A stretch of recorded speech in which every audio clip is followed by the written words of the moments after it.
আপনার সমস্যা হচ্ছে ফিলিংসে। কথা তো ভালো বলছেন, আমরা তো আসলেই লাভ গুরু। প্রথমে আমার সমস্যাটা যদি বলেছেন, হ্যাঁ আমি নিজে ধরতে পারিনি, ফিলিংসেই সমস্যা। শোনেন আদু ভাই, আপনাকে যেটা করতে হবে, আপনাকে সবকিছুর মধ্যে ভালোবাসা ব্যাপারটাকে ফিল করতে হবে। ভালোবাসা তো চর্চার বিষয়, প্র্যাকটিসের বিষয়, অনেক প্র্যাকটিস করতে হবে। তো আপনি যেটা করবেন, প্রকৃতিতে, আকাশে, বাতাসে, সবার মাঝে ভালোবাসা ফিল করবেন। সো এটা খুব কঠিন কিছু না, আমি মোটামুটি করে আমার এই 2 মাইলের মধ্যে আমার কি প্রেম খোঁজ দিবে? অ্যাবসলিউটলি। কি বলতে আছেন? হ্যাঁ। ওকে দেখলেই আমার মনে হয় আমি একটা ঘোড়া কিনে হলাই, ঘোড়ার উপরে উঠি, হাতে একটা চাবুক থাকবে, আর ওকে পিটামু আর দৌড়াইবে।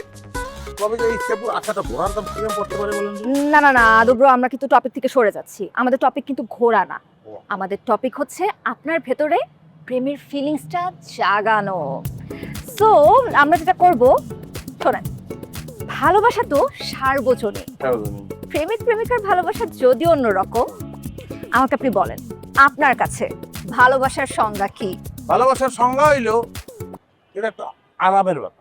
আরামটা কিরকম আমি উদাহরণ সহকারে আপনাকে বুঝাই। প্লিজ। ধরেন ঝোল ঝোল করে ট্যাংরা মাছ রান্না করা হয়েছে, ওই ট্যাংরা মাছ আর ঝোল খাইতে যে আরামটা লাগে, ভালোবাসা হইলো।